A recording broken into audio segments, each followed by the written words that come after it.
देखिए वही तेजस्वी जी भी कह रहे हैं कि पहले तो ये 400 रुपया ही सम्मानजनक नहीं है, और उसमें भी माँ जी बता रही हैं कि 400 रुपये में भी 100 रुपया कट जाता है, 300 रुपया मिलता है। तो हम लोग का एक प्रस्ताव है कि कम से कम वृद्धा पेंशन जो है उसको 1500 रुपया हम लोग करेंगे, और उसके अलावा जो 200 यूनिट बिजली है, जो यहाँ के जनता बता रही थी कि गांव में जो प्रीपेड मीटर के कारण उन लोग कितने तबाह हैं। हमेशा उन लोग के पास पैसा नहीं रहता, उन लोग का बिजली कट जाता है और उन लोग का दोहन हो रहा है। जो बिजली अधिकारी हैं अभी बता रहे थे ठाकुर जी की उनका पोल नहीं लग रहा है। तो इस तरह की समस्याएं हैं जिसमें हम लोग अगले सरकार में हम लोग चाहेंगे कि सरकार को बदलते हुए इसमें जो 200 यूनिट बिजली देंगे, सिलेंडर 500 रुपया में देंगे, और महिला सम्मान मान योजना के तहत हर एक महिलाओं के खातों में 2500 रुपया प्रति माह देंगे, ताकि गरीब जनता को कुछ राहत मिले और इनकी स्थिति सुधरे।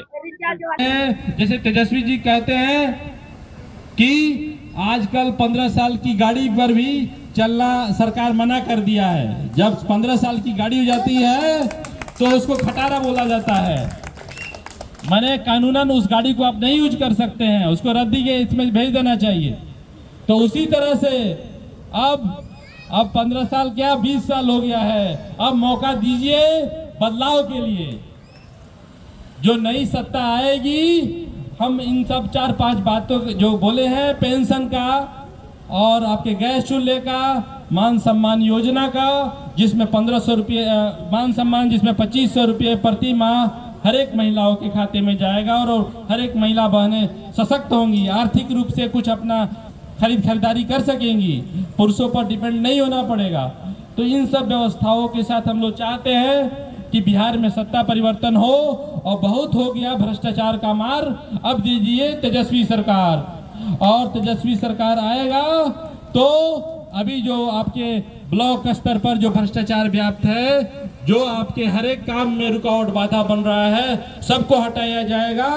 और नई सरकार आएगी तो हम आप सबको सशक्त करेंगे, और पुरानी व्यवस्था को हटाकर नई व्यवस्था जिसमें आपके कर्मचारी आपके द्वार पे आके आपको सर्विस देंगे, और जो भी आपको जो पत्र बनवाने होते हैं, जैसे आय प्रमाण पत्र और जाति प्रमाण पत्र, आवास प्रमाण पत्र, इस सब के लिए जो घूसखोरी और जो मची हुई है सबको हम लोग बंद करेंगे।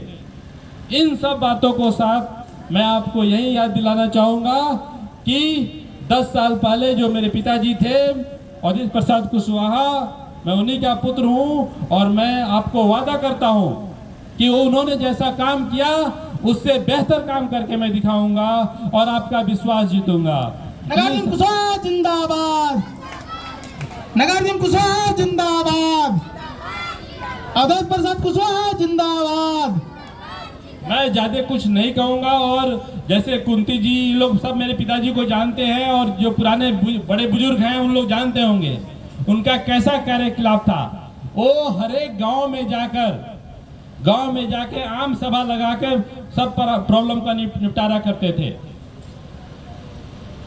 सब प्रॉब्लम का निपटारा करके गांव के अफसर को बुलाकर, डीओ बीडीओ को बुलाकर उस गांव की समस्या को सामने रख के सब एक दिन में सब सुलझाते थे।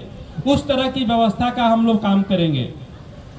हम लोगों ने इसके पहले जो भी बात किया वो था कि आप बिहार के स्तर पे जो बदलाव होगा, हम चाहते हैं कि जो पिपरा विधानसभा के लिए स्पेसिफिक बात जो पिपरा में हम लोग करना चाहते हैं, वो सबसे इम्पोर्टेंट काम एक है कि पिपरा में एक ब्लॉक की स्थापना होनी चाहिए। मानते हैं यहाँ से चकिया काफी दूर हो जाता है, और पिपरा बिहार का सबसे बड़ा क्षेत्र, सबसे बड़ा विधानसभा क्षेत्र में से एक है। इसका लंबाई 75 किलोमीटर है। आप हरपुर से जोड़ लीजिए और नरहा पानापुर बेगुआ होते हुए आप मीनापुर क्रॉस करके वहां पर लास्ट गांव हो जाता है। तो इसकी लंबाई इतनी चौड़ी लंबाई काफी है। तो हम लोग चाहते हैं कि पिपरा में एक ब्लॉक की स्थापना हो, और इसके लिए जो हो सके, जो मेरे से बन सके मैं कोशिश करूंगा। और आपने मुझे अगर मौका दिया तो विधानसभा के पटल पर इस बात को मैं अवश्य अपने पहली बात के रूप में रखूंगा। और दूसरा बात यह है कि हम लोग चाहते हैं कि लोग आपसी विवादों में जो अपना पैसा खर्च कर देते हैं, FIR कराने में, कोर्ट कचहरी करने में, इन सब समस्याओं से आदमी को बचाना है। तो इसके लिए हम लोग चाहते हैं कि हर एक ब्लॉक स्तर पर हम लोग अपना विधायक की तरफ से एक सहायता और समस्या समाधान केंद्र की तरह खोल के आपके समस्याओं को आपके गांव के लेवल पर, ब्लॉक के लेवल पर ही निपटारा कर दिया जाए, बिना FIR किए हुए, बिना कोर्ट कचहरी का चक्कर लगाए हुए। अगर छोटी छोटी समस्याएं सॉल्व हो जाती हैं तो इस गरीब जनता का बहुत बड़ा हेल्प मिलेगा। इस तरह का हम लोग काम करना चाहते हैं। और तीसरा, जितने भी इस तरह के सामुदायिक स्वास्थ्य केंद्र बने हुए हैं, आंगनबाड़ी केंद्र हुए हैं, इन सब रूप से चलाया जाए ताकि गरीब जनता को हेल्प मिल सके, सहायता मिल सके।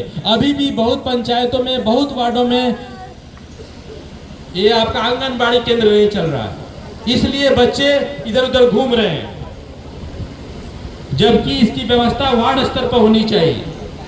तो हम लोग इसके लिए पुरजोर कोशिश करेंगे कि हर एक वार्ड में जहां भी व्यवस्था हो सके आंगनबाड़ी केंद्र खुले, वहां पर बच्चे जाएं और जितने भी स्कूल हैं सुचारू रूप से चले, क्योंकि बिल्डिंगें तो बन गई हैं, अब शिक्षक भी बहुत जगह पर आ गए हैं। अब अगली बारी हम सब की है कि हम सब अपने बच्चे को स्कूल में रेगुलर भेजें और कड़ाई से भेजें।